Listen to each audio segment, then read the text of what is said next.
విశాఖ ఉక్కు పరిశ్రమలో ప్రమాదంలో మరణించిన కార్మిక కుటుంబాలకు ₹1 కోటి నష్టపరిహారం చెల్లించాలని, ప్రమాదంలో గాయపడి క్షతగాత్రులైనటువంటి వారికి ₹50 లక్షల ఎక్స్గ్రేషియా ప్రకటించాలని చెప్పి ఏదైతే ఉక్కు పరిశ్రమ ఉందో దాన్ని ప్రైవేటీకరణ మానుకోవాలని ఈ ప్రధానమైనటువంటి డిమాండ్లతో కేంద్ర కార్మిక సంఘాల ఆధ్వర్యంలో ఈరోజు రాష్ట్ర వ్యాప్తంగా జిల్లా కలెక్టర్ కార్యాలయాల వద్ద నిరసన కార్యక్రమాలు జరుగుతున్నటువంటి నేపథ్యంలో ఈరోజు ఏఐటీయూసీ సిఐటి ఆధ్వర్యంలో జిల్లా కలెక్టర్ కార్యాలయం వద్ద ఈరోజు నిరసన చేస్తూ ఉన్నాం.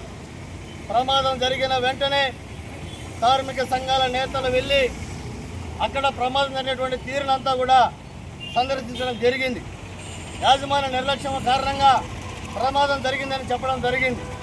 లోకేష్ గారు, పవన్ కళ్యాణ్ గారు అందరూ కూడా ప్రమాదం జరిగిన సంఘటన అంతా కూడా పరామర్శించారు.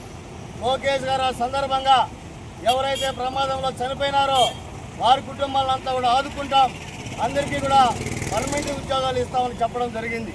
జూన్ మాసం అంతా అయిపోయింది, జూన్ 3వ తేదీ. మరి ఏమాత్రం మీరు ప్రకటించారని చెప్పి ఎస్గ్రేషియా అడుగుతూ ఉన్నాం, ఏమాత్రం మీరు ఆదుకున్నారని చెప్పి లోకేష్ గారిని అడుగుతూ ఉన్నాం. ఆ రోజు కార్మిక సంఘాల నేతలపైన లోకేష్ గారు ఫైర్ అయిపోయారు. మరి మీ ఫైర్ రోజు ఏమైంది, చల్లారిపోయిందా అని అడుగుతూ ఉన్నాం. మళ్ళీ ఈరోజు కేంద్ర కార్మిక సంఘాలు కూడా గుర్తు చేస్తూ ఉన్నారు. జూన్ 8వ తేదీన ప్రమాదం జరిగితే జూలై 3వ తేదీ వరకు ఎందుకు మీరు వాళ్ళకి సంబంధించి ₹1 కోటి లేకుండా పోతాడని చెప్పి అడుగుతూ ఉన్నాం. ఏ రాష్ట్ర ప్రభుత్వంలో ఖజానాలో డబ్బులు లేవా? మీ మొత్తం అంతా రాష్ట్ర మంత్రులు కానీ ముఖ్యమంత్రులు కానీ పర్యటన సందర్భంగా ₹1,00,00,000 ప్రజాధనం ఖర్చు పెడతా ఉన్నారు. రాష్ట్రంలో 5 కోట్ల మంది ప్రజలు పన్నుల ద్వారా డబ్బులు చెల్లిస్తే ఆ డబ్బుల్లోని కార్మిక కుటుంబాలను ఆదుకోవాలని అడుగుతా ఉన్నాం. తూతూ మాత్రంగా కొద్ది మాత్రం చెల్లించి మేము మొత్తం అంతా ఆదుకుంటామని నమ్మబలిగితే కార్మిక కుటుంబాలు కానీ కార్మిక సంఘాలు కానీ నమ్మే పరిస్థితులు ఇవాళ లేవు. ఖచ్చితంగా ఎవరైతే చనిపోయినటువంటి కార్మిక కుటుంబాలు ఒక్కొక్క కుటుంబానికి ₹1 కోటి తక్షణమే చెల్లించాలని చెప్పి, ఎవరైతే ప్రమాదంలో గాయపడిన వారికి ₹50 లక్షలు ఎక్స్గ్రేషియా ప్రకటించాలి.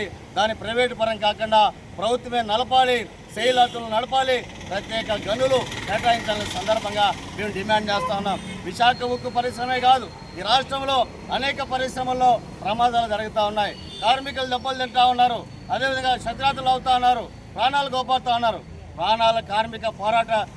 కార్మికుల ప్రాణాలంటే కూటమి ప్రభుత్వానికి ఏమాత్రం కూడా లెక్క లేకుండా పోతా ఉంది. తక్షణమంతా కూడా రాష్ట్రంలో జరిగే ప్రమాదాలను అరికట్టాలని చెప్పి ఎంక్వైరీ చేసి దానికి కారణమైనటువంటి వాళ్ళని కఠినంగా శిక్షించాలని, భవిష్యత్తులో ఇలాంటి సంఘటనలు పునరావృతం కాకుండా కూటమి ప్రభుత్వం కేంద్ర ప్రభుత్వం పటిష్టమైనటువంటి చర్యలు తీసుకోవాలని, కార్మిక కుటుంబాలను ఆదుకోవాలని ఈ సందర్భంగా డిమాండ్ చేస్తూ ఉన్నాం.